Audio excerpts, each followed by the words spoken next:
What if I tell you the alien we've been searching for our whole life is you? Aliens have always fascinated humans. Giant heads, big black eyes, weird UFO footage filmed on a Nokia from 2007. But what if the real alien wasn't out there? It was always us. Not current you, obviously. You still can't remember if you turned off the lights. I mean future humans. Millions of alien encounters, thousands of stories, UFO footage all over the media for decades.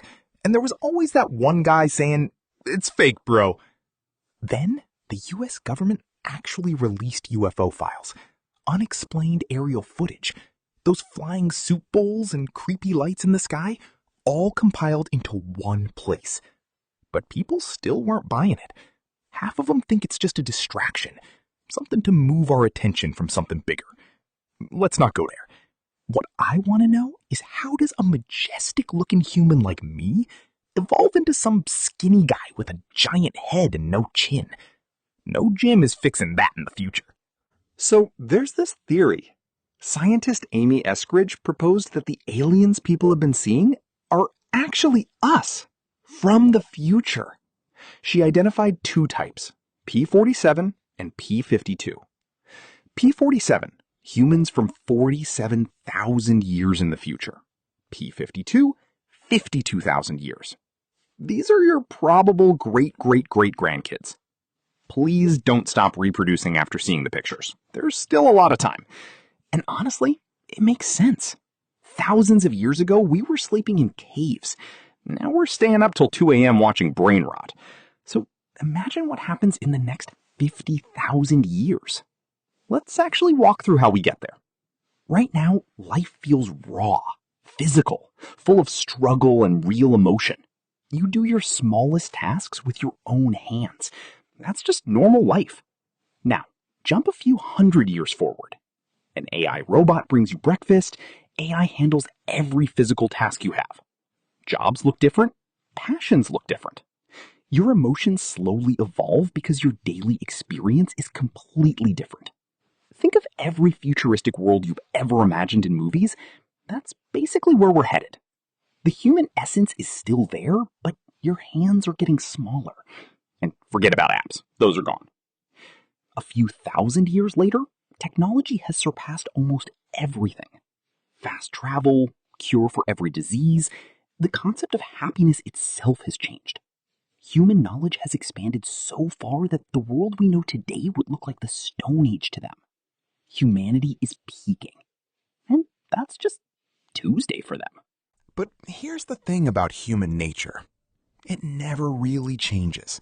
The ego, the urge to be on top, the need to compete and dominate, that existed with cavemen, and it will exist with tech men too.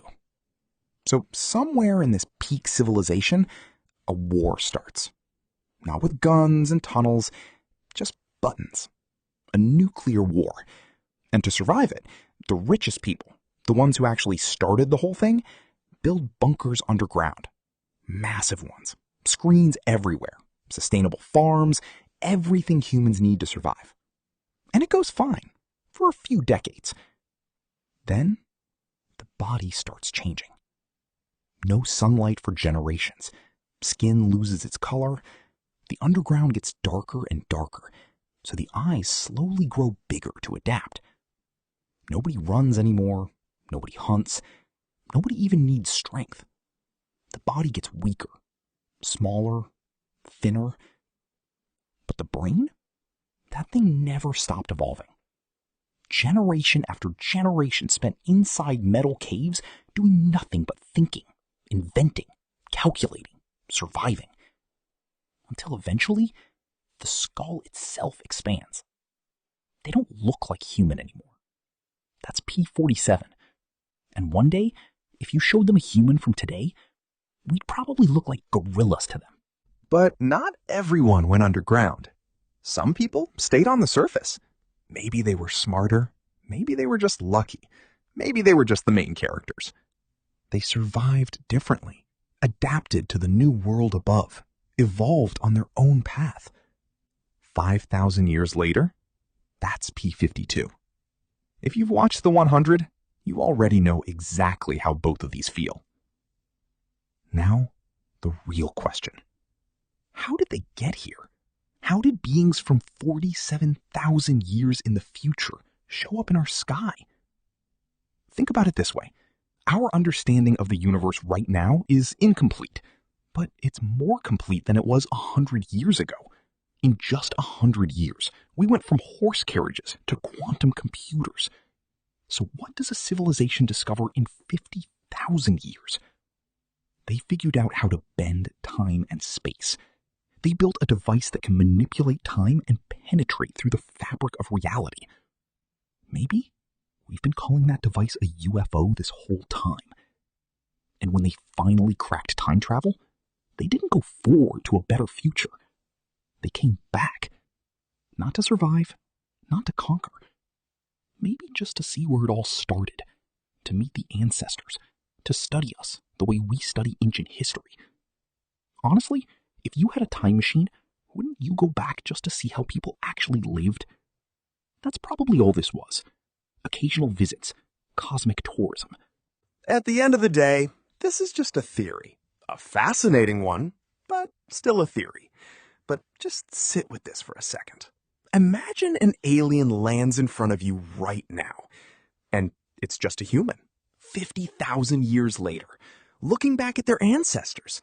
Looking at us the exact same way we look at cavemen. And imagine how horrifying it would feel for them, too. Traveling 50,000 years back in time, only to realize their ancient ancestors spent 7 hours a day watching people open mystery boxes on YouTube.